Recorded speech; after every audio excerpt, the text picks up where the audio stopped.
Can Neal Brown save his job Saturday against the Oklahoma Sooners? Stick around and we're going to discuss that.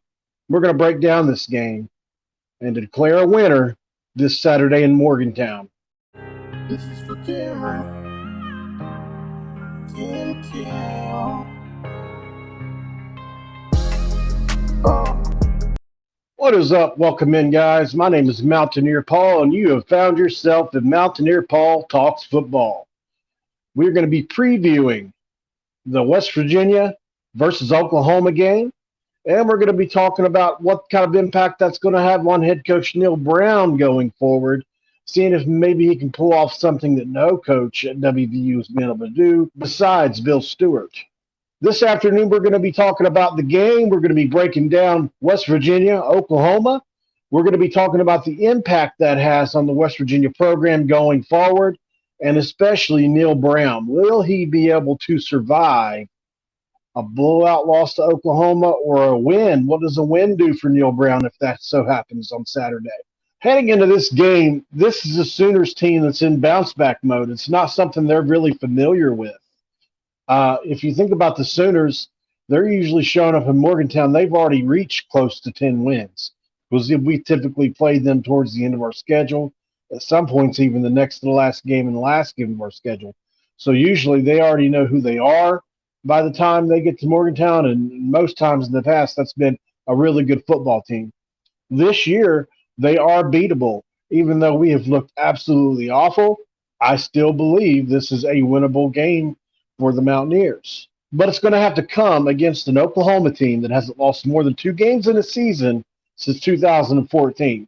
So we're talking like really unfamiliar territory for them. And we're talking about a squad that's only won fewer than 10 games. Now, just say this out loud. The Sooners have won fewer than 10 games only 5 times since 1999. One of those was because of COVID in 2020 when they went 9-2 in a shortened season. So, you know, they're not used to being 5-4 like this. So to them, the sky is falling in Norman because they're 5-4. And so we can break down the game here in just a minute, but let's talk about something really quick, guys. What do you guys think? Do you think Neal Brown can survive a blowout loss to Oklahoma? You know, after doing a lot of thinking about this, I had talked about last week and say, you know, there was a bunch of rumors floating around saying that he was going to be fired before this Saturday. And then there were other people saying, no. You know, I was just reporting on that rumor. I wasn't trying to say that he was going to be fired one way or the other. But when rumors come up about, as a content creator, I feel the need to address them one way or the other. As long as I don't say this is for sure going to happen or this is a source saying this is going to happen, I can say a source is saying this might happen. You just have to read between the lines. So can Neal Brown suffer a blowout loss this Saturday against Oklahoma? Well, it's looking more and more like, yes, he can. Until there's a change at the top with Shane Lyons, nothing's probably going to happen with Neal Brown. At least that's all the feedback that we are all getting out of Morgantown right now, is that Neal Brown's going to have a chance to get this team to a bowl game. And outside of something unforeseen, he's probably going to coach into the offseason. Yes, money has a lot to do with that. Can a buyout be negotiated? From what I understand, yes, it can be. Does that mean that it would be? Probably not. So let's just go on record and say Neal's probably going to be here for the rest of the season until something changes. We'll see after Saturday. We're going to talk about this again. This is going to be a subject that you're probably going to get tired of talking about, Neal Brown's future. But he is the reason we're in this spot. He is the reason. He has had all control over whether that's roster management, play calling, game planning, clock management, whatever you want to talk about. He has stumbled in one area or another, causing the Mountaineers to be a 3-win football team. Yes, there are other factors, but at the end of the day, Neal Brown has had the most control over the way the football team is right now. So those Neal Brown apologists that are still up in trees and behind rocks out there, yes, you've got your coach until the end of the season and then we'll see what's going on. I will say, if Jimbo Fisher is fired out of Texas A&M, and I know a lot of you guys don't want to hear this, I'm actually preparing a video about this now. There could be some signs that point to him coming to Morgantown. It's been reported on. There's articles out there. I'm putting it together as we speak. We're going to talk about it and see where that goes. But that's for another video. Let's break down the Oklahoma Sooners here. So this is an offense that ranks 24th in the country. They're really explosive. It's still not your typical Oklahoma Sooners offense. They actually run the ball better than they pass it. And that's not something that I don't think a lot of us are used to seeing. We're used to seeing the Baker Mayfield, Kyler Murray offenses of old, where they've got the mobile quarterback and the elite passing game. Tight ends are involved. Well, all that's still pretty much there, except Dillon Gabriel is probably not as mobile. He's still very mobile, running for 250 yards and 4 touchdowns on the season. But he's not a Baker or a Kyler. When Baker was at Oklahoma, he was more of a scramble to throw kind of guy anyways, but he could get his if he needed to. So this is an offense that averages 459 yards a game. They've scored 39 touchdowns as an offense on the season. They struggled in the red zone for whatever reason, but they do average a little over 6 yards per play, which is, middle of the pack is pretty good. Dillon Gabriel is thrown for 2,027 yards, 16 touchdowns to 4 picks, 65% of his passes being completed on the season. An interesting fact about Dillon Gabriel is if you want to see a key to the game, you talk about the middle 8 all the time. The last 4 minutes of the first half, the first 4 minutes of the second half, Dillon Gabriel in the third quarter has an excellent split, hitting almost 70% of his passes at 68.5 with 6 touchdowns and a pick on the year. So this Oklahoma staff has done a pretty good job of adjusting coming out of halftime. Not something we've seen West Virginia do. So let's see what happens coming out of halftime. Will Neal Brown get out coached again? We'll have to see. But on paper, it looks like this Oklahoma coaching staff, at least on offense, does a really good job of rallying the troops at halftime, at least offensively, and getting them boys to play. So let's see what happens there. At the running back spot, they go 4 deep. You're going to see Gray, Major, Thompson, and Walker. They all carry the rock. Gray is the best back. He's got a little over 900 yards on the season, 8 touchdowns, and averages a little over 6 yards per carry. He's the Tennessee transfer. Very good player, has an NFL future for sure. But they have 3 other backs. 2 of those backs have 4 touchdowns or more and average close to 5 yards a carry. So no matter who's carrying it back there, the Oklahoma Sooners have somebody that can damage you. They're just really deep in the running back room, similar to Mountaineers when we were healthy. At the wide receiver spot, now this is an offense that was gutted. It really is, but they still have good players.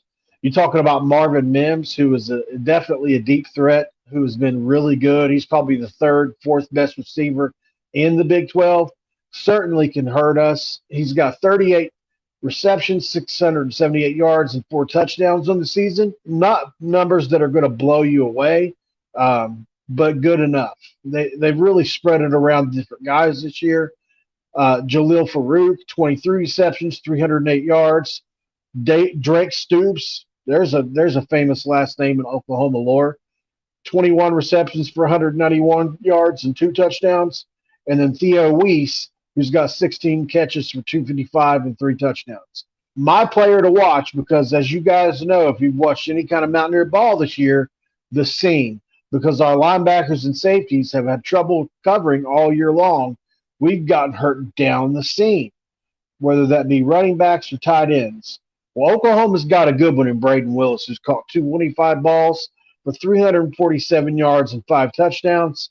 Highly rated prospect coming out of high school.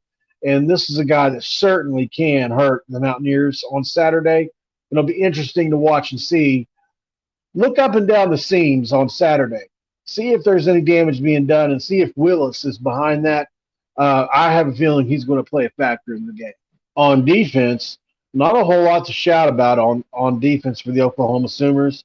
They rank up into the 100s in defense this year. So this is a defense that's really struggled, which is what gives me confidence the Mountaineers can move the ball against the Oklahoma Sooners. Danny Stutzman, who has 77 tackles on the year, which is really good, 9 tackles for loss, 1.5 sacks, an interception, and 3 passes defended. Right beside him, he's got another guy, David Ugwebu.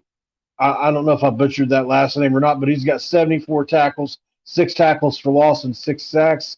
Deshaun White, another linebacker, 57 tackles, 3.5 for loss, 1 sack, 1 interception, and 5 passes defended. So linebacker seems to be a strength for their defense. And Jalen Redmond, who was probably a backup coming into the year, has played really well along the interior of the defensive line for them. Keys to the game. Well, I think just like talking about the Texas Tech game, I felt like going into that game, clock management was going to be very key for the Mountaineers. Guess who has the worst run defense in the Big 12? You guessed it, the Oklahoma Sooners. They are dead last in run defense. Guess who runs the ball pretty daggone good at 180 yards per game? The Mountaineers. We do. So I think if we can control the clock and limit possessions for that explosive Oklahoma offense, I think West Virginia has a chance. But we have to steal possessions to win this game.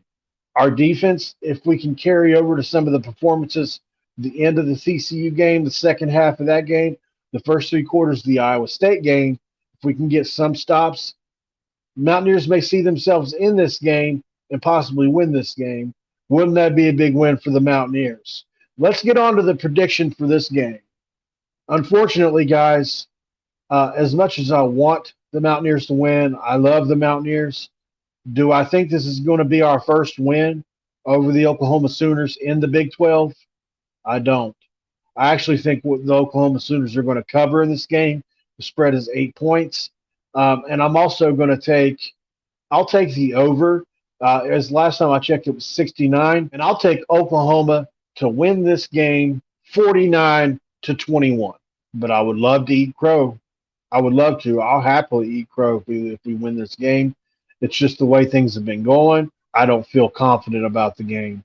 People are going to point to that Baylor game and say, hey, but Baylor beat Oklahoma and West Virginia beat Baylor.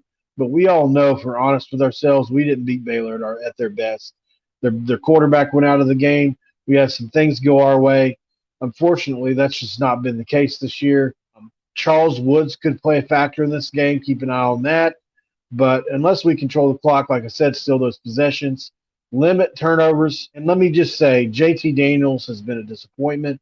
I would love to see any other quarterback go into the game, but we'll see what happens there. Neal Brown hasn't shown the capacity to make big boy choices when he needs to. All right, guys, thanks for stopping in. Really appreciate it. You guys have been great. We're almost to 400 subscribers. Let's keep pushing that. Please don't forget to like and subscribe. Please like and subscribe. I'm trying to get up there to 1,000 subscribers before this football season is over with. Let's make it happen. And share this video with your college football loving friends. And let's get the Mountaineer Paul brand out there. All right, guys. Really appreciate y'all stopping in for this Oklahoma and West Virginia preview. This video is over. Mountaineer Paul is out. This is for Cameron. Kim.